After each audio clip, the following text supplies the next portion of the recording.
देखिए, अभी अभी का जो वर्तमान मुद्दा है वो तो जेएसएससी का जो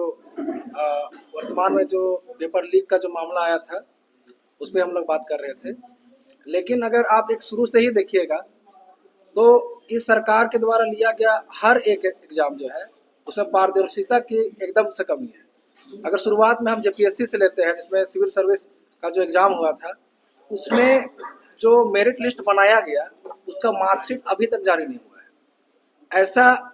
ऐसा सरकार किस लिए कर रही है, आयोग किस लिए किया? वो इसलिए क्योंकि लिखित परीक्षा में जो नंबर है और इंटरव्यू में जो नंबर है वो किस अभ्यर्थी का कितना कितना आया ये पता नहीं चलेगा, और उसी के आधार पर अगर बिना मार्क्स जारी किए अगर उसको मेरिट लिस्ट घोषित किया जाता है तो कहीं ना कहीं इसमें आयोग या तो सरकार की ये मंशा है कि जिस अभ्यर्थी का वो सिलेक्शन कराना चाहते हैं उसी का सिलेक्शन होगा। क्योंकि मेरा यह मानना है कि अगर मेरिट लिस्ट जारी की जाती है और मार्कशीट जारी किया जाता है तो जिन जिन अभ्यर्थियों का सिलेक्शन हुआ है उस पर आप एक बारीक चीज देख सकते हैं कि लिखित में लगभग लोगों का जो है एवरेज मार्किंग होगा और इंटरव्यू में जिसका सिलेक्शन होना हो उसको ज़्यादा से ज़्यादा मार्क्स देके उसको पास किया जाए। दूसरी बात है, इसके बाद में जब असिस्टेंट प्रोफेसर के जब जेपीएससी के माध्यम से जब उसका सिलेक्शन हुआ, उसकी नियुक्ति हुई, तो उसमें भी क्या किया गया कि आप जो है उसमें एक एपीआई स्कोर बनाया जाता है जिसमें मैट्रिक से लेकर के अलग अलग matric, inter, graduation, MA, PhD, ये सारे जो डिग्रियां हैं उसके अंक जोड़े जाते हैं और उसके आधार से पॉइंट्स डिसाइड किया जाता है। तो आयोग जो इसमें क्या की कि आप जो है हर एक अभ्यर्थी का एक एपीआई स्कोर डेवलप किया जाता है। वो एपीआई स्कोर पब्लिक डोमेन में डाला तो गया, लेकिन इस तरीके से डाला गया कि कोई भी अभ्यर्थी जो है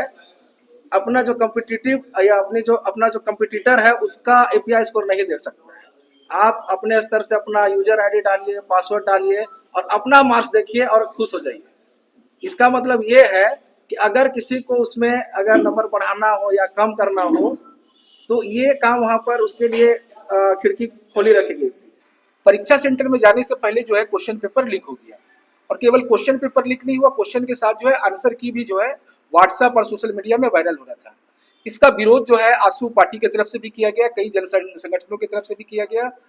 आनन फानन में कर्मचारी चयन आयोग ने शाम में केवल पेपर 3 को रद्द किया 28 जनवरी को, और फिर और बाद में जो विरोध हुआ उसके बाद 4 जनवरी के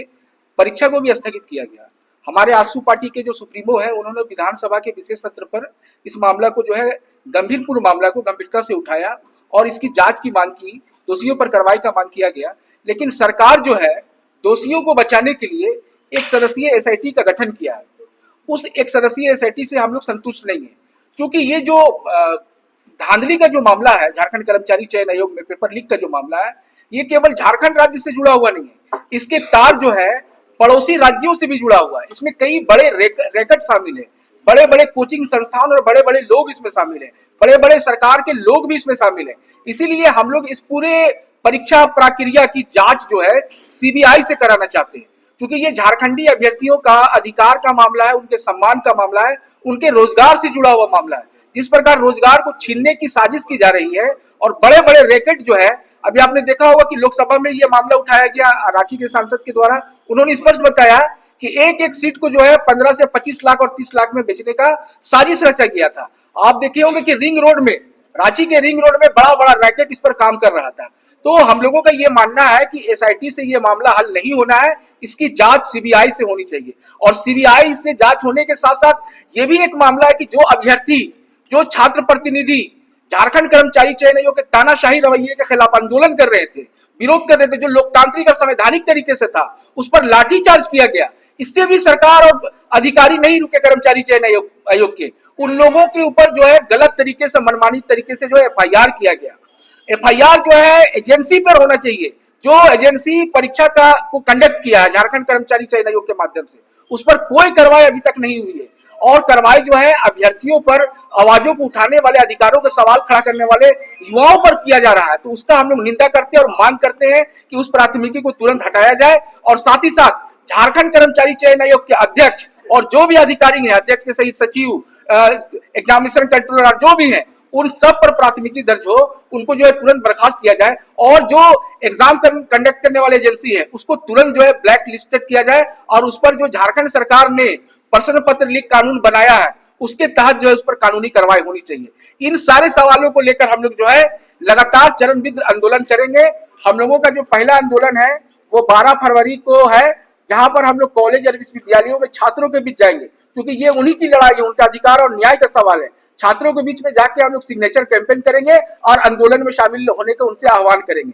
उसके बाद हम लोग 13 तारीख को पूरे राज्य में जिलावार संध्या शाम में मसाल जुलूस निकालेंगे और मसाल जुलूस के माध्यम से सरकार को कहेंगे कि तुरंत आप निर्णय लो, तुरंत जो है सीबीआई जांच का आदेश दो। अगर कार्रवाई नहीं होती है तो 15 तारीख को हम लोग सभी जिला के उपायुक्त को माननीय मुख्यमंत्री के नाम मांग पत्र देंगे और फिर भी कार्रवाई अगर नहीं होता है तो राज्य स्तरीय विरोध प्रदर्शन जो है महामहिम राज्यपाल राजभवन के समक्ष जो है विशाल प्रदर्शन इस मांग को लेकर किया जाएगा।